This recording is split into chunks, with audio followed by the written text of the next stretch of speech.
नमस्कार दोस्तों, स्वागत है आप सभी लोगों का एक बार फिर से। मैं अनिल पांडे अहमदाबाद गुजरात से आप सभी लोगों का तहे दिल से स्वागत करता हूं। दोस्तों, आज इस क्लास में हम सीखने का प्रयास करेंगे कि जो मदरबोर्ड के अंदर ही टिकोन बोर्ड आते हैं उसमें आने वाली समस्याओं पे हम डिस्कस करेंगे। दरअसल में उसमें अगर मदरबोर्ड की प्रॉब्लम आ जाती है तो ये चेक कर पाना, ये समझ पाना कि पैनल की प्रॉब्लम है कि मदरबोर्ड की प्रॉब्लम है, बड़ा मुश्किल हो जाता है। और दूसरा विषय ये होता है कि उसमें अगर हमें परंपरागत नॉर्मल मदरबोर्ड डालने हैं जो बाजार वाले हैं तो कैसे डालें, क्या क्या समस्याएं आती हैं, उन सब विषयों पे आज के इस क्लास में चर्चा करेंगे। तो देखें, हमारे पास एक सेट है और इस सेट को आप देख पा रहे हैं, नजदीक से थोड़ा आप देखें। इस सेट में आप देखेंगे इसका जो टिकोन बोर्ड है, ये टिकोन बोर्ड सेक्शन इसी के अंदर दिया हुआ है। ये जो एफएफसी बेल्ट आता है, पैनल से सीधे एफएफसी बेल्ट मदरबोर्ड में लग जा रहा है। और यहाँ आप इसके स्केलर पीसीबी को थोड़ा सा नजर घुमा के देखेंगे। स्केलर पीसीबी में देखें, कोई आईसी इसमें माउंट नहीं है। स्केलर पीसीबी एकदम खाली खाली दिख रही है। जो level shifter DC to DC IC आती है वो सारी आईसियां इसमें नहीं है, और वो आईसियां दी हैं इस मदरबोर्ड में, आप देखें।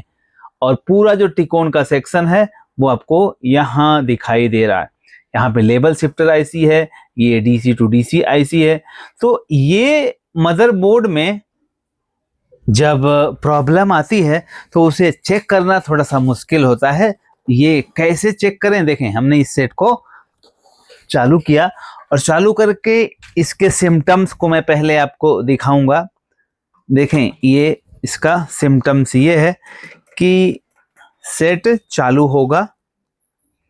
देखें, सेट चालू हुआ और चालू होने के साथ में आप यहां देख पा रहे हैं स्क्रीन पे कोई रिजल्ट नहीं दिख रहा है। अब इसमें ये जान पाना कि पैनल की प्रॉब्लम है या मदरबोर्ड की प्रॉब्लम है, ये बड़ा मुश्किल विषय होता है और इसके लिए ज़रूरत होती है इसमें एक टिकोन बोर्ड की। अब इसमें अगर एक दूसरा मदरबोर्ड डालना हो, जो नॉर्मल मदरबोर्ड बाजार में आते हैं, तब भी हमें एक अलग से टिकोन बोर्ड लगाना पड़ेगा। तो सवाल ये खड़ा होता है कि इसमें टिकोन कौन सा लगाएंगे, ये कैसे जाने। आइए मैं बताता हूं, आप थोड़ा सा फोकस करें इस स्टिकर पे। यहाँ पे पैनल का नंबर लिखा हुआ है और देखें, पैनल का नंबर HV430 FHB-F91, ये पैनल का नंबर है। अब हमें इसी नंबर का टिकोन ढूंढना पड़ेगा। देखें, मेरे पास इसका टिकोन बोर्ड है और इस टिकोन बोर्ड पे भी आप देखेंगे वही नंबर मार्क किया गया है, HV430 FHB-F91। और ये टिकोन बोर्ड लगा करके आप इसमें कोई भी परंपरागत मदरबोर्ड डाल सकते हैं। अब चलें, इसको हम चेक भी करेंगे कि ये मदरबोर्ड का इश्यू है या पैनल का इश्यू है, क्योंकि पैनल ब्लैंक आ रही है। तो अब ये टिकोन बोर्ड है तो बड़ा आसान हो जाता है आपको चेक करना। अब होगा क्या कि ये जो एफएफसी बेल्ट मदरबोर्ड में लग रहा है, ये एफएफसी बेल्ट मदरबोर्ड में न लग करके सीधे आप इस टिकोन में माउंट करेंगे। देखें, कुछ इस तरह से यहाँ पे ये निकाल दें और इसको यहां लगा देना है। इसको कई लोग एलवीडीएस कहते हैं, लेकिन दरअसल में ये एलवीडीएस केवल हो ही नहीं सकता। ये एफएफसी बेल्ट होता है जो टिकोन बोर्ड से आउट होकर के पैनल में जाता है। अब ये एलवीडीएस लेस मदरबोर्ड होते हैं, मतलब इसमें एलवीडीएस की जरूरत ही नहीं होती है। और यहाँ पे अब हम दूसरा अगर मदरबोर्ड डालने का प्रयास कर रहे हैं तो इन सारी चीजों को आपको ध्यान में रखना होगा। इसे हमने निकाल के अलग कर दिया। अब देखें, हमारे पास एक दूसरा मदरबोर्ड है और इस मदरबोर्ड को हम यहाँ पे लगा देंगे कुछ इस प्रकार। देखें, और मदरबोर्ड को लगाने से ये भी पता चल जाएगा कि मदरबोर्ड का इश्यू है या पैनल का इश्यू है। बैकलाइट हमने लगाया यहाँ पे, मेंस कोड हमें यहाँ लगाना है, लेकिन मेंस कोड अभी नहीं लगाएंगे, अभी हमें एलवीडीएस भी लगाना है। तो एलवीडीएस देखें, हमने ये एलवीडीएस लगाने में ये चीज ध्यान रखना है, सप्लाई पिन इधर है तो इसका सप्लाई पिन जांच लें कहाँ पे है, यहीं पे है।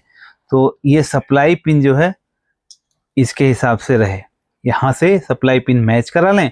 अगर यही सप्लाई पिन इधर होगा तो आपका टिकोन बोर्ड तुरंत उड़ जाएगा, इसलिए ध्यान रखें सप्लाई पिन इधर लेफ्ट साइड में है और फ्यूज भी लेफ्ट साइड में है, तो ये टिकोन के हिसाब से एकदम बढ़िया है। अब यहाँ आपको ध्यान रखना है, यहाँ पे सप्लाई पिन इधर है और ये सप्लाई पिन इधर, तो यहाँ पे ये मैच करा करके आपने लगा दिया और बस काम हो गया। अब इतने से ही आप चेक कर पाएंगे कि आपके पैनल का प्रॉब्लम है या मदरबोर्ड का इश्यू था। चलें अब इसमें की लगा करके हम इसको ऑन करने का प्रयास करते हैं।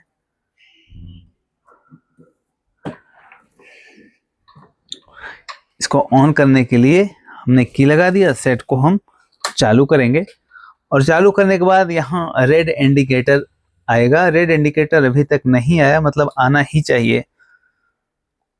हाँ आ गया। अब इसको हम स्टैंड बाय से रिलीज कर देंगे और इसको हटा देंगे। अब देखते हैं परिणाम क्या कहता है। देखें, लग रहा था कि पैनल की प्रॉब्लम है, क्योंकि मदरबोर्ड स्टार्ट तो हो रहा था लेकिन पैनल खराब होने के सिम्टम्स दिख रहे थे, पैनल में कुछ बन नहीं रहा था। पर दोस्तों अब सवाल यह है कि जब इस मदरबोर्ड में टिकोन बोर्ड अंदर ही दिया हुआ है तो पैनल में जितने सिम्टम्स क्रिएट होते हैं स्केलर पीसीबी में आईसी खराब होने की वजह से या टिकोन बोर्ड में आईसी खराब होने की वजह से, वो सारे सिम्टम्स इस मदरबोर्ड के खराब होने से भी तो आएंगे, क्योंकि इसमें टिकोन बोर्ड इसके अंदर ही इनबिल्ट दिया हुआ है। तो ये सारी चीजें हैं। अब सवाल ये था कि हमें ये कैसे पता चले कि इसमें कौन सा टिकोन बोर्ड लगेगा। तो दोस्तों मैंने कई बार बताया कि पैनल पे जो नंबर लिखा हुआ रहता है उसी नंबर से आप दुकानदार से जाकर के टिकोन बोर्ड मांगेंगे तो वो दे देगा और वही टिकोन बोर्ड आपको लगा करके फिर परंपरागत तरीके से कोई भी दूसरा मदरबोर्ड लगा सकते हैं। ये है तरीका।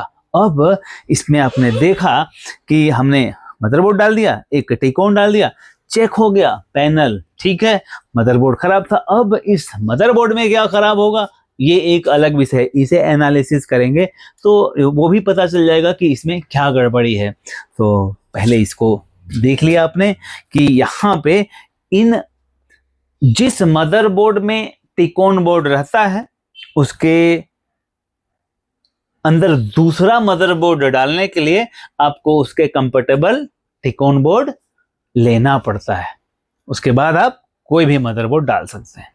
बड़ा आसान है, लेकिन अगर आपको सर्किटों की भाषा समझ में आती हो तब। वीडियो देखने के लिए बहुत बहुत आभार। Thank you very much.